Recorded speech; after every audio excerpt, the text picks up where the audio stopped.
FFT and 5 here to recap Week 14. What's going on? Quick intro there. Let's get right to it. Adam Aizer and Heath Cummings. Let's talk about the early waiver wire. I think this is going to be a really good waiver wire week, Heath, starting with Rashad Penny. So let's talk about some of the best names out there. First of all, is Penny a must-add? Penny is 100% a must-add. I believe he's available in 74% of leagues as we head into the waiver wire.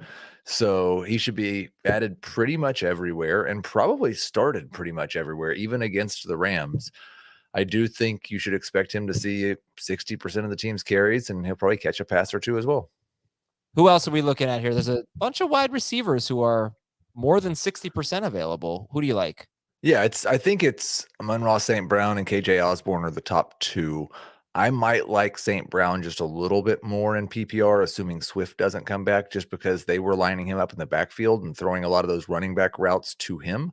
So I think that'll lead to more volume, but Osborne's right there with him. And if there's no Thielen back and Hawkinson does come back, then maybe you prefer Osborne. Those are the top two for me. Okay, we also have Gabriel Davis out there, Sterling Shepard, maybe Devontae Parker in shallower leagues. So definitely some options on the waiver wire. And I want to say Taysom Hill is also available. Taysom Hill is 73% rostered.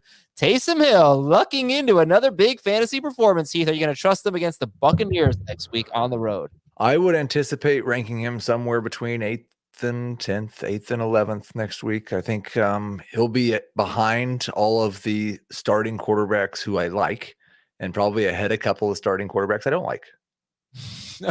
Okay, so let's talk about winners and losers. Who stood out to you as a winner today? Well, Melvin Gordon came back and got the Melvin Gordon role. It's a 50-50 split once again, and Gordon was awesome. Didn't do anything to change that. So I think you can start both Gordon and Javonte Williams as number 2 running backs. Deontay Foreman, Rashad Penny kind of emerged from their backfields as likely starting options moving forward. And Tyler Lockett was just awesome as he has been for the last month. And losers for you in week 14? I was pretty disappointed in Jameson Crowder. I don't know why he didn't see more targets in that game with no Corey Davis, no Elijah Moore, but it just kind of looks like this Jets offense is such a mess. You should just avoid all of them unless Michael Carter comes back. I don't, again, have any idea why Jamar Jefferson didn't get the run that we expected from him. He actually came in and played a snap in the fourth quarter. I thought maybe he wasn't actually available, but he came on the field at some point. Apparently, he's just not part of their plans in Detroit. And now Jamal Williams is probably back next week anyway.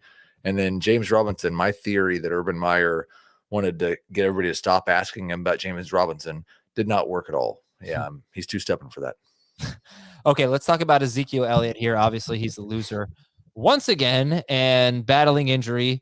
12 carries, 45 yards, 1 catch for 15 yards. When you had Corey Clement getting some significant work as well. So what is your trust level in Ezekiel Elliott? He's got the Giants on the road next week.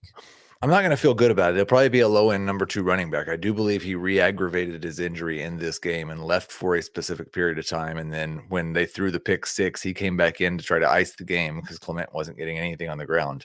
He'll be a low-end number 2 running back that I will hope that I don't have to start, but probably will. Are you done with Cam Newton? I think you have to be with the way they're running this offense. It seems like PJ Walker is their hurry up and their 2-minute offense guy.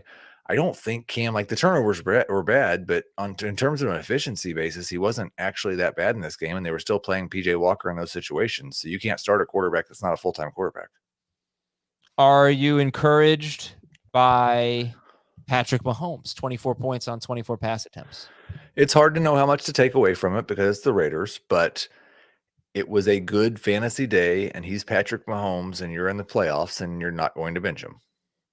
Jamar Chase, 77 yards and 2 touchdowns. T. Higgins, another 100-yard game. So what does this mean for Joe Burrow?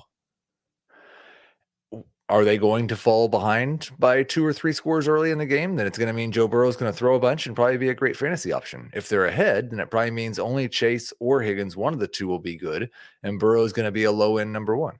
Okay, we talked about a lot more on the hour-long show, hour and 10 minutes for you. Please check that out in the main feed, Fantasy Football Today. For Heath Cummings, I'm Adam Aizer. This is FFT and 5, and we'll talk to you